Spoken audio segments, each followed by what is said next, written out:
प्रिय विद्यार्थियों, आज हम कक्षा 12 हिंदी की पाठ्यपुस्तक आरोह भाग 2 के काव्यखंड के अध्याय 8 में वर्णित गोस्वामी तुलसीदास द्वारा रचित कवितावली उत्तरकांड से, जिसमें हमने 2 कवित्त पढ़े हैं, एक सवैया पढ़ा है तथा लक्ष्मण मूर्छा और राम का विलाप, इस काव्यांश इन सब काव्यांशों से संबंधित अभ्यास प्रश्न हल करने जा रहे हैं।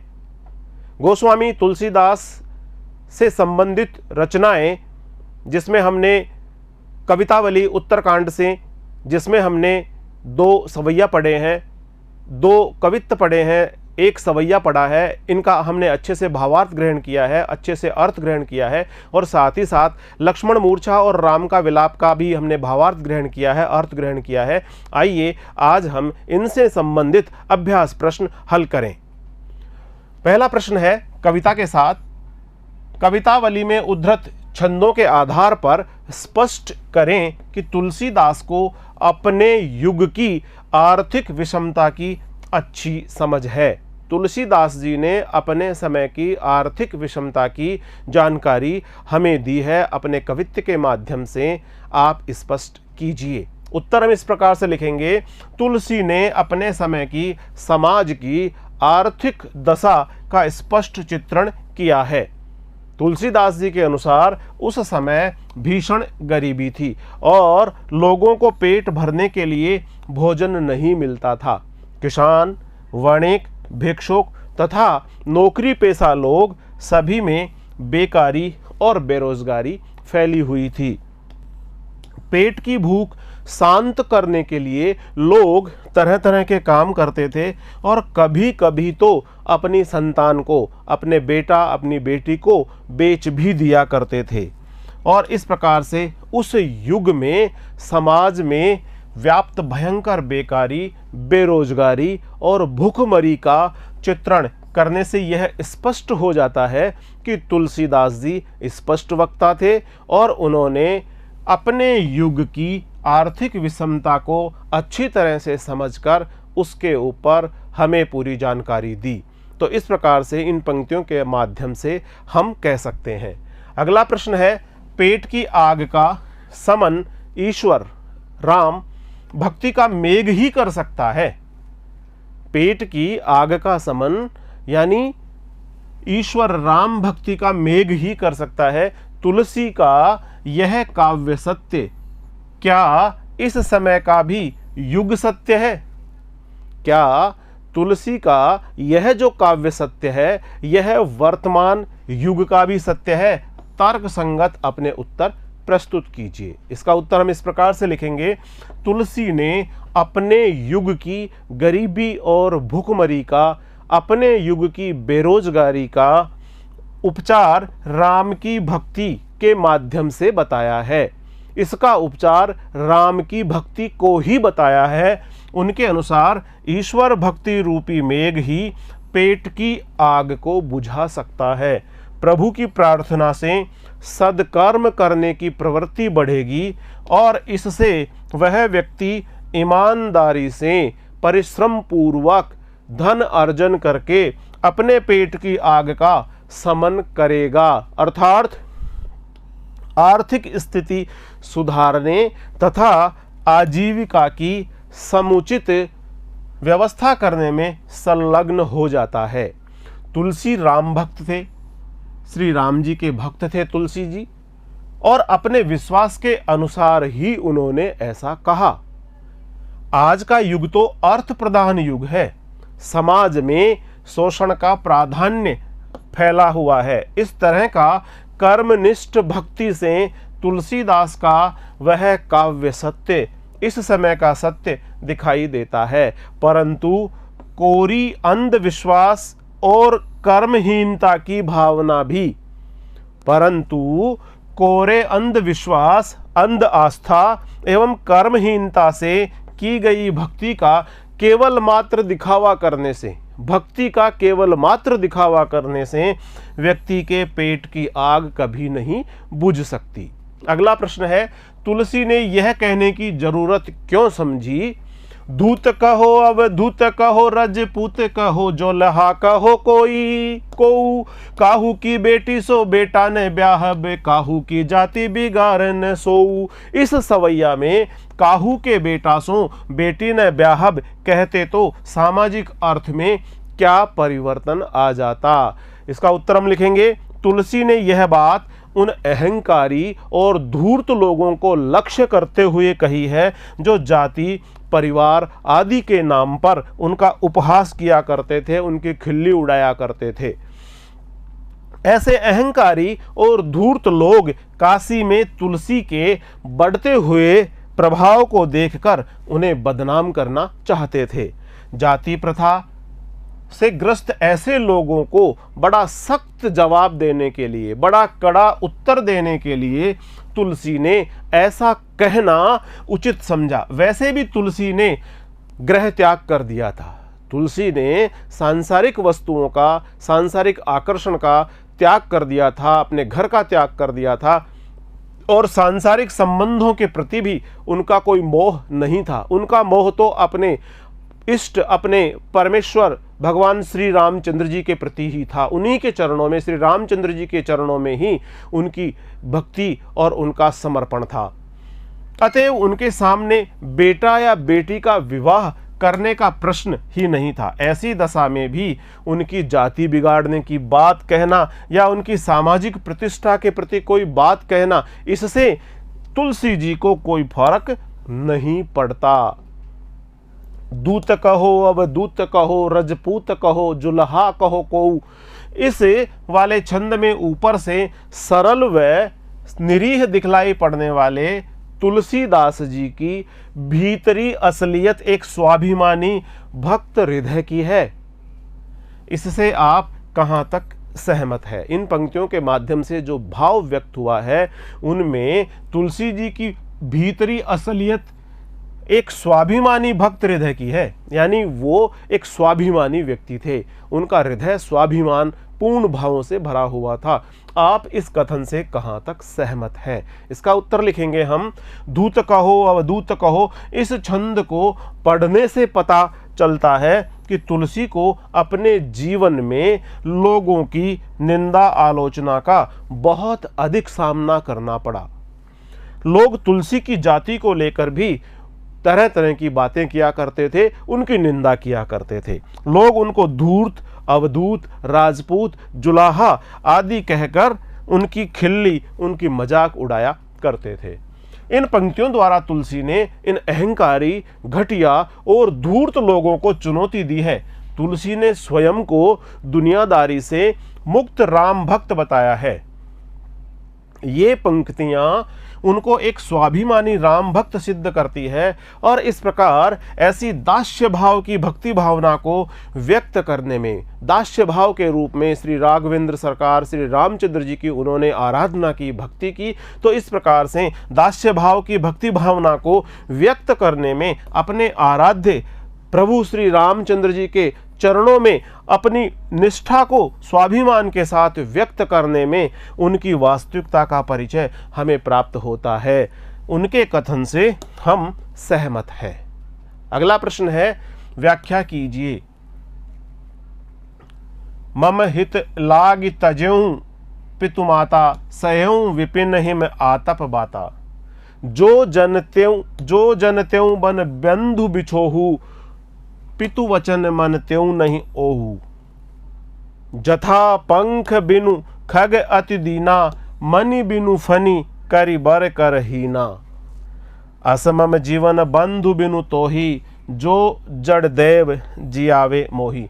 इन पंक्तियों की हम व्याख्या प्रस्तुत करेंगे। कुछ पंक्तियां और भी है जिनकी व्याख्या हमें करनी है। मांगी के खैबो में सीता को सोई बोले बोकू एक न देव को दो। ऊंचे नीचे करम धर्म अधर्म करी पेट ही को बेचत बेचत बेटा बेट की। तो इस प्रकार से इनकी भी हम व्याख्या करेंगे। पहला जिसकी व्याख्या हम करने जा रहे हैं, मम हित लागी तज्यों पितु माता सयों विपिन हिम आतप बाता। जो जनत्यों बन बंधु बिछोहू पितु वचन मन ते ही नहीं ओहू। इन पंक्तियों के माध्यम से तुलसीदास जी हमें कह रहे हैं कि भगवान श्री रामचंद्र जी विलाप कर रहे हैं, लक्ष्मण जी मूर्छित हैं और राम जी की गोद में लेटे हुए हैं। घायल और मूर्छित अवस्था में अपनी गोद में लक्ष्मण जी को लिटा करके श्री रामचंद्र जी विलाप कर रहे हैं और धीरे धीरे उनका विलाप प्रलाप में बदल जाता है। उनके हृदय के अंदर जो शोक की, दुख की, व्यथा की जबरदस्त और बहुत भारी वेदनाएं हैं, उनकी अभिव्यक्ति वो प्रलाप के माध्यम से करते हैं। वे कहते हैं कि मम हित, मेरे भले को, यानी श्री रामचंद्र जी के भले को जान करके लाग तजऊं, हे लक्ष्मण जी आपने तज दिया, छोड़ दिया पिता और माता, पिताजी और माताजी को छोड़ करके आप मेरे हित को साधने के लिए यहाँ पर जंगल में मेरे साथ में आ गए। सहयों विपिन, विपिन का आशय है जंगल, आप इस जंगल में आकर के सहन कर रहे हैं, सहयों सहन कर रहे हैं हिम ठंड को, आतप गर्मी को और विभिन्न प्रकार के आंधी तूफानों को, बाता इत्यादि को। जो जनते हो यदि मैं ऐसा जानता कि वन में आकर के बंधु मानी भाई से, यानी लक्ष्मण जी से बिछो हो जाएगा, लक्ष्मण जी बिछुड़ जाएंगे। पितु वचन, तो मैं पितु मानी पिता का वचन मनत्यों नहीं मानता, मैं पिता का वचन ही नहीं मानता। रघुकुल रीत सदा चली आई, प्राण जाए पर वचन न जाई। यह रघुकुल की मर्यादा है, रघुकुल की रीति है कि उनके भले ही प्राण चले जाए लेकिन उनका वचन नहीं जाना चाहिए। लेकिन यहाँ पर रामचंद्र जी इतने अधिक शोक में संतप्त होकर के विलाप कर रहे हैं और धीरे धीरे उनका विलाप प्रलाप में बदल जाता है और वे यहाँ तक भी कह देते हैं कि मैं पिता के वचन भी नहीं मानता। यानी प्रलाप में व्यक्ति अनाप शनाप कुछ भी बोले जाता है। इस प्रकार से हम इन पंक्तियों की व्याख्या करते हुए लिखेंगे इसका उत्तर कि मेघनाथ के शक्ति बाण लगने से लक्ष्मण के मूर्छित हो जाने तथा संजीवनी बूटी को लेकर हनुमान के आने में विलंब होने की स्थिति में श्री राम बहुत अधिक भावुक होकर प्रलाप करने लगे। लक्ष्मण को मूर्छित देखकर राम साधारण मनुष्य के समान विलाप करने लगे। भगवान, ऐसा कहा जाता है कि रामचंद्र जी तो विष्णु जी के अवतार हैं, ईश्वर स्वरूप है, परम ब्रह्म परमात्मा है, लेकिन यहाँ पर तुलसीदास जी ने राम जी को एक साधारण मनुष्य की तरह विलाप करते हुए दिखाया है। आधी रात बीत गई है, हनुमान अभी तक संजीवनी लेकर वापस नहीं लौटे हैं। तब राम ने छोटे भाई लक्ष्मण को उठाकर अपने हृदय से लगा लिया और करुण स्वर में कहने लगे कि हे भाई, तुम मुझे किसी प्रकार भी दुखी नहीं देख सकते थे। तुमने मेरे हित के लिए अपने माता पिता को छोड़ा और वन में आकर बर्फीली सर्दी, धूप और आंधी तूफान को सहन किया। हे भाई, तुम्हारा प्रेम अब कहाँ गया?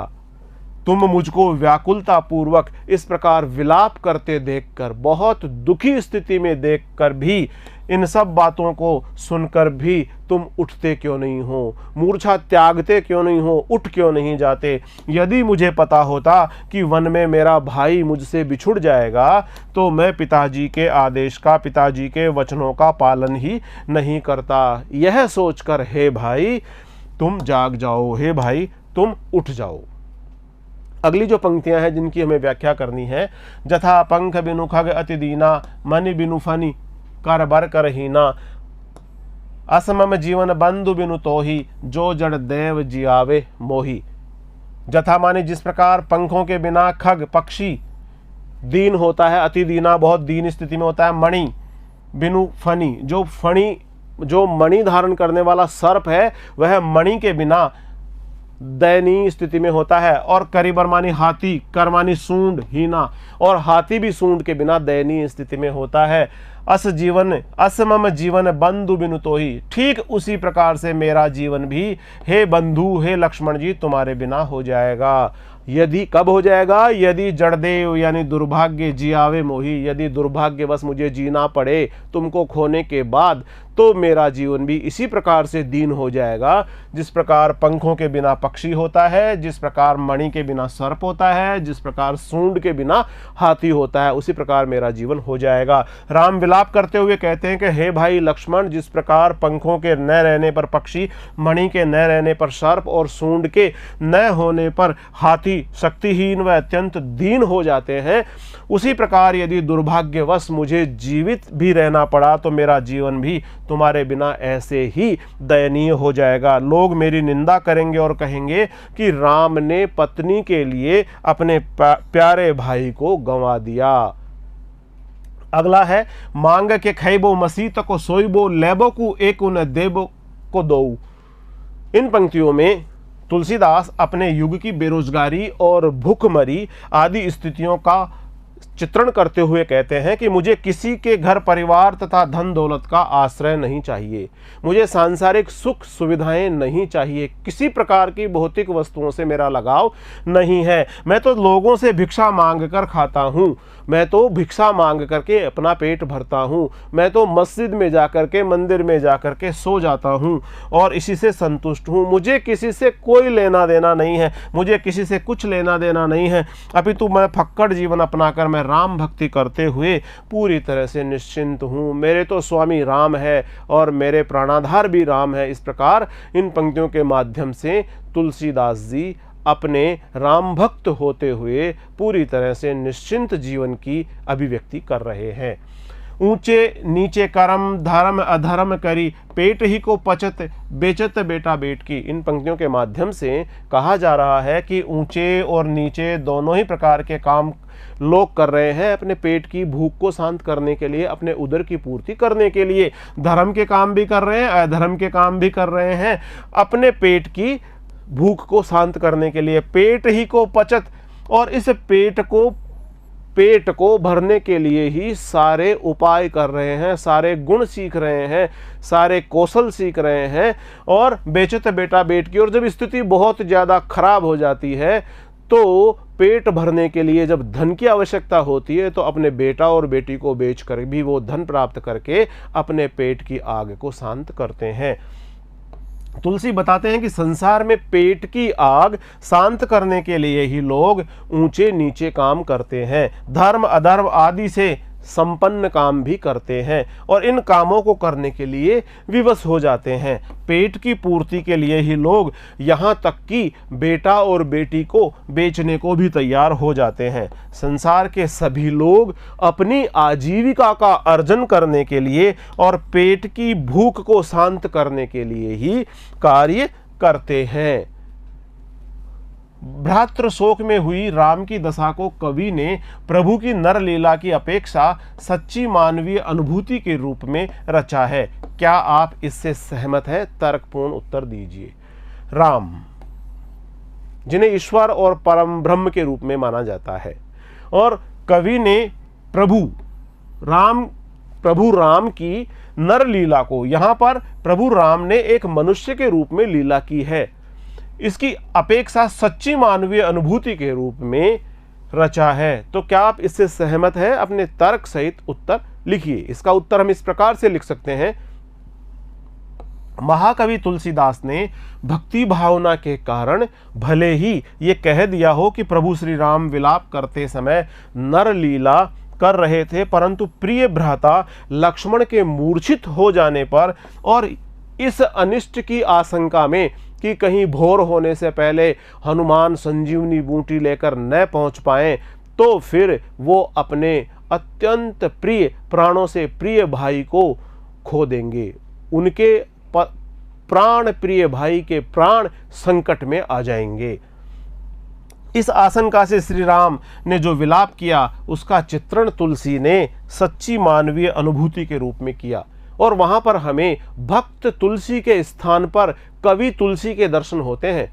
यहाँ पर कवि तुलसी ने मानवीय हृदय में उत्पन्न शोक की स्थिति में जिस प्रकार की भावाभिव्यक्ति होती है, उसी प्रकार की भावाभिव्यक्ति श्री रामचंद्र जी के चरित्र में प्रस्तुत की है।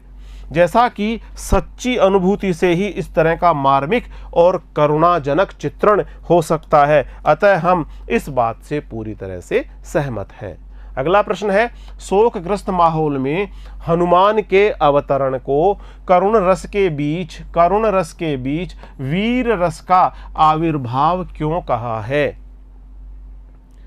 चारों तरफ शोक का माहौल था, करुणा का माहौल था, लक्ष्मण जी मूर्छित अवस्था में पड़े हैं, श्री रामचंद्र जी विलाप करते करते इतने ज़्यादा व्यथित हो जाते हैं कि उनका विलाप प्रलाप में बदल जाता है। पूरा रामादल वानरों का समूह सब शोकग्रस्त है, करुणा का चारों तरफ संचार है। और इस करुणा भरे माहौल में, इस शोक भरे माहौल में जैसे ही हनुमान जी संजीवनी बूटी लेकर के लौटते हैं तो ऐसे लगता है जैसे करुणा के प्रसंग में वीर रस का प्रसंग उपस्थित हो गया हो। इसका उत्तर हम इस प्रकार से लिखेंगे, सुषेण वैद्य ने कहा था कि भोर होने से पहले संजीवनी बूटी आने पर ही लक्ष्मण जी का उपचार हो पाएगा, उनके प्राण बच पाएंगे, अन्यथा उनके प्राण संकट में आ जाएंगे। रात बीत रही थी और अर्धरात्रि के पश्चात जैसे जैसे भोर होने का समय निकट आता जा रहा था, राम जी का विलाप और ज्यादा बढ़ता जा रहा था। यह विलाप अब प्रलाप में बदल रहा था। भोर होने के करीब थी, परंतु हनुमान अब तक नहीं आए थे, इसलिए श्री राम लक्ष्मण के अनिष्ट की आशंका से अत्यंत करुण विलाप करने लगे। उन्हें विलाप करते देखकर सारे भालू और वानर यूथ भी शोकग्रस्त हो गए। चारों ओर शोक और करुणा का वातावरण बन गया। चारों तरफ शोक का वातावरण, करुणा का वातावरण बन गया। सभी बिलख रहे थे, सभी व्याकुल हो रहे थे। ठीक उसी समय हनुमान जी संजीवनी बूटी लेकर के लौटे। ठीक उसी समय हनुमान जी संजीवनी बूटी लेकर के लौटे। विशालकाय पहाड़ को संजीवनी बूटी सहित उखाड़ कर लाने और साहसी कार्य करने से हनुमान को देखते ही सभी में आशा और उत्साह का संचार हो गया। और इस प्रकार हनुमान जी के आगमन से ऐसा लगा जैसे करुण रस के बीच वीर रस का आविर्भाव हो गया हो, करुण रस के प्रसंग में वीर रस का प्रसंग उपस्थित हो गया हो। अगला प्रश्न है, जय हूँ अवध कवन मुँह लाई, नारी हेतु प्रिय भाई गंवाई, बरु अपजस सह त्यों जग माही, नारी हानि विशेष क्षति नाही। भाई के शोक में डूबे राम के इस प्रलाप वचन में स्त्री के प्रति कैसा सामाजिक दृष्टिकोण संभावित है। एक तो होता है विलाप, जिसमें हृदय के शोक की अभिव्यक्ति होती है रुदन के माध्यम से। एक होता है प्रलाप, जिसमें शोक की अभिव्यक्ति की तीव्रतम भावना के साथ अभिव्यक्ति करते समय व्यक्ति मानसिक रूप से इतना क्षुब्ध और इतना व्यथित हो जाता है कि वह अनाप शनाप कुछ भी बोलने लग जाता है। इसे प्रलाप की स्थिति कहा जाता है। इन पंक्तियों का उत्तर हम इस प्रकार से देंगे, भाई के शोक में डूबे श्री राम के इस प्रलाप को सुनकर यद्यपि स्त्री को बहुत बुरा लगेगा और वह सोचेगी कि भाई की तुलना में पत्नी को हीन समझा जाता है, परंतु प्रलाप विलाप में व्यक्ति बहुत कुछ अनाप शनाप बोल देता है, बहुत कुछ, क्योंकि उस समय उसकी मानसिक स्थिति अत्यंत दुखी और व्यथा के साथ भरी हुई होती है और वह पीड़ा के साथ, व्यथा के साथ, दुख और दर्द के साथ में जो बोलता है, जो कहता है, उस समय अनाप शनाप कुछ भी बोल देता है। जिस प्रियजन के लिए प्रलाप किया जाता है उसे औरों की अपेक्षा अधिक प्रिय बताया जाता है। और राम जी यहाँ पर लक्ष्मण जी को खोने के लिए इस प्रकार के भाव अपने मन में बार बार उत्पन्न कर रहे थे कि यदि मैं अपने प्रिय भाई को खो दूंगा, अपने प्रिय भाई को खो दूंगा, बार बार अपने प्रिय भाई को खोने का भाव जैसे ही उनके हृदय में आता तो उनका प्रलाप और ज़्यादा तीव्र हो जाता, उनके हृदय की वेदना और ज़्यादा गहरी हो जाती और इस प्रकार से वो अनाप शनाप कुछ भी बोले जा रहे थे। तो जिस प्रियजन के लिए प्रलाप किया जा रहा हो उसे औरों की अपेक्षा अधिक प्रिय बताया जाता है। यह सामान्य लोक व्यवहार की बात होती है। कवि के अनुसार राम उस समय नरलीला कर रहे थे। इस प्रकार उनका उक्त प्रलाप वचन शोकावेग में शोक की बहुत भारी अभिव्यक्ति के कारण से ही उत्पन्न हुआ है और उनका यह प्रलाप वचन शोकावेग का ही परिचायक है। सांसारिक व्यवहार में पत्नी का विकल्प हो सकता है, दूसरी पत्नी भी हो सकती है, लेकिन सहोदर भाई का विकल्प नहीं हो सकता। सहोदर भाई तो जीवन में एक बार ही मिलता है। देवर लक्ष्मण ने अपनी मां स्वरूपा भाभी की खातिर प्राणों की परवाह नहीं की। अतः ऐसे भाई को लेकर सामाजिक दृष्टिकोण से तात्कालिक शोक से उपजे प्रलाप को ही इसका कारण मुख्य रूप से माना जा सकता है। आखिर प्रलाप वचन तो प्रलाप वचन ही होता है।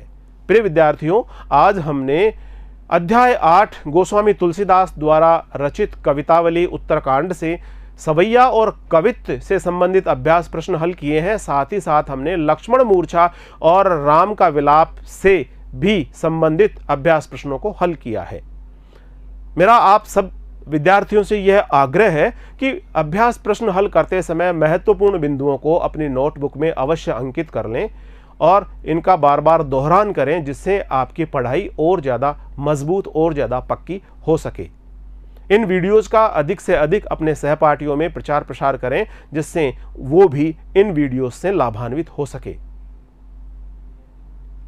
अगले वीडियो में हम अध्याय 9 फिराक गोरखपुरी द्वारा रचनाएं लेकर आपके समक्ष उपस्थित होंगे। तब तक नमस्कार।